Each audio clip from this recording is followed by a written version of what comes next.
There has been a recent missile attack at a town called Krematorsk at a railroad station, and there are apparently dozens of people now killed. These were people who were trying to evacuate because Russia is about to take this area. Now, the missile that hit this area is a .U, and that's not according to Russian media. That's according to the BBC. This article right here, Krematorsk station attack, what we know so far. Please note what this looks like. Take a look at this and keep this in mind, because I'm going to show you where else this scene has played out in a purely civilian area, and who was the obvious perpetrator of that. Take a close look at this. And also note that they wrote for children, on behalf of the children, something like that on the side of the missile. So why would Russia write that on the side of this old missile that they don't even use anymore? And it says right here, both sides say .U missiles were used. Russia being accused of using an Iskander short-range ballistic missile with a cluster munition warhead. But then he later corrected himself as saying it was a .U. Why is that important? Because Russia doesn't use .U missiles anymore. They use Iskander missiles. The only country in this war right now using .U missiles and using them on population centers, not on military targets, is Ukraine. And I'm going to show you an indisputable case of Ukraine firing a .U at a civilian population, a case the US, the European Union, the UK said absolutely nothing about. They couldn't have cared less regarding this other case. But now that it's Krematorsk and it's at this late hour in the war where Ukraine has depleted its military power, Mariupol has all but fallen, a land bridge established from Crimea all the way to the border with the Russian Federation, and now Ukraine's forces, tens of thousands of forces, about to be encircled and either forced to surrender or annihilated. Now we have this instant where this missile has hit a civilian area, and now the entire West is screaming about it. And remember, this is the same West that admits that they themselves and Ukraine are fighting an information war. Keep that in mind. They're saying both sides say a .U missile was used. Russia is saying that because Russia knows that they don't use these missiles. And the best that the BBC can do is say, however, an analysis points to images and videos on social media, so here we go with our open source intelligence again, that appear to show the Russian military using the .U, but they're not using the .U. They don't have .U. They're finding these things in the field and they're assigning blame to Russia. They don't have a picture of Russia actually going around with .U's before they're fired. Show me images of that, and then I'll believe you that Russia might still be using these very outdated missiles when they have a supply of Iskander missiles to use instead. Now, here is The Guardian. Russia accused of monstrous war crime in Krematorsk station attack. And you've got Boris Johnson. He says Russia's actions were unconscionable and a war crime, speaking at a press conference with the German Chancellor Olaf Scholz. He said Moscow should declare a ceasefire and withdraw its troops. The war has to stop immediately. Why does the war have to stop immediately, Prime Minister Boris Johnson? I thought Ukraine was winning the war. I thought Russia was 3 days away from starving. That's what I kept hearing for the last month. Why would you want the war to stop now when you've got them on the run? So it's very obvious what's going on here. Ukraine is being defeated, and this is exactly what we saw all during the Syrian conflict when the US, British, and EU-sponsored terrorists were being routed. They would pull something like this. They would carry out an attack on a civilian population. They would say the Syrian government did it, and then they would call for intervention. They would call for more sanctions. That's what they did throughout the entire conflict until they completely lost. And this is what we're going to see here in Ukraine. Remember, the West themselves say they're fighting an information war.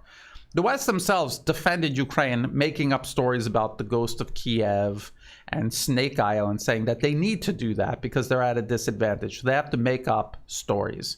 They have to make up lies to win in information space where they're losing in the actual battle space. So here, again, this image of the Tochka U sitting there on the ground. Now, here's another video of a Tochka U shot at a population center. This video was taken by Patrick Lancaster.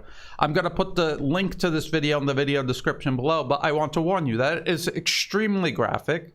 You will not be able to unsee or unhear the scenes of death and destruction that is in this video. You will not be able to unsee it. So be warned when you watch it. I'm going to show you a still, however, from this video right here. There it is. That is a Tochka U. And as you can see, it's in the middle of Donetsk, town center. Purely a civilian target. There's no military units in this area at all. This was Ukraine, just as they have done for the last 8 years, punishing the people of Donetsk and Luhansk.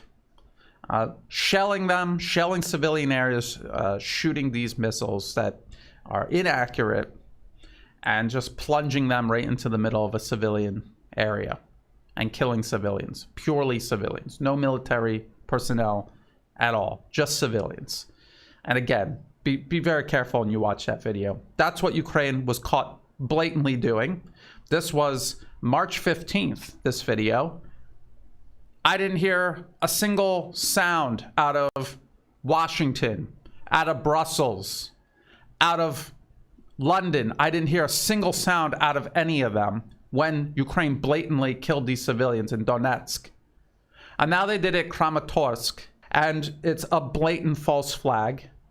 And now they're all screaming, and they all want the war to stop because Russia's about to encircle this army in Donbass that has been tormenting these people in Donetsk and Luhansk for 8 years. It's very obvious what happened here. It's very obvious Russia isn't going to write "here's for your children" on the side of a missile and shoot it into the middle of a rail station where people are trying to evacuate in a town that Russia wants to take over and incorporate into the Donbas region and eventually have the Donbas administration rule over. It's obvious they're not going to do that. It is also obvious that Ukraine would do that.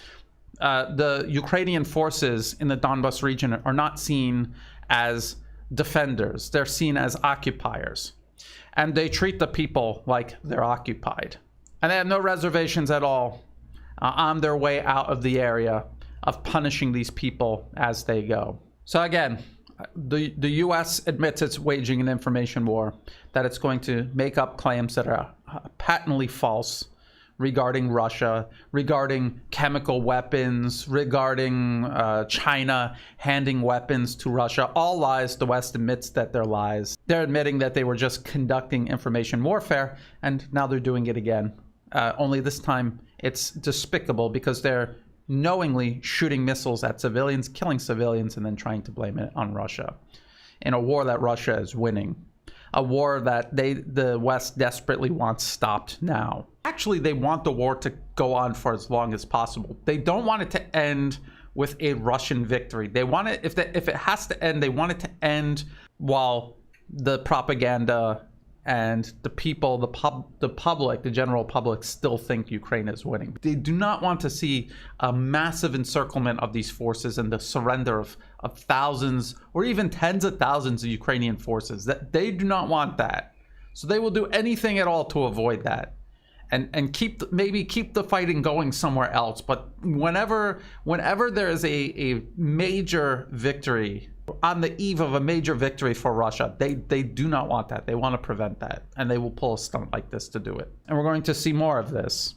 So prepare yourself. And if you're part of the alternative media or you're supporting the alternative media, now more than ever, we have to work hard to expose this, because they're going to do this again and again and again. And the more Ukraine is losing and the more the West's narrative of Ukraine's victory begins to unravel, the more desperate they're going to become and the more they're going to do this.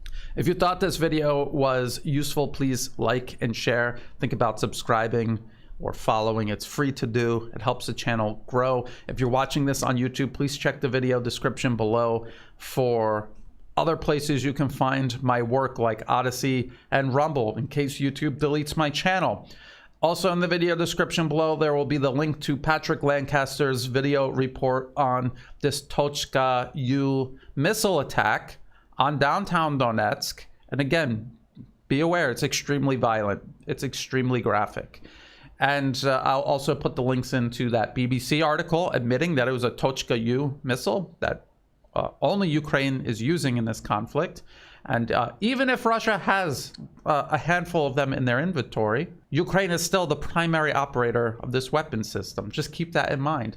And the Guardian article, where all of these Western representatives are screaming about this attack after being utterly silent about the other Tochka U attack on downtown Donetsk. Just so you understand that the West does not actually care about right and wrong in this conflict. They just want to win. And they're more than happy to turn a blind eye to Ukraine's abuses and war crimes when it suits them politically. And finally, in the video description below, there are ways you can help support my work. You can do it through Buy Me a Coffee, Patreon, and PayPal. To everyone who has been helping out, thank you so much. And as always, thank you for watching.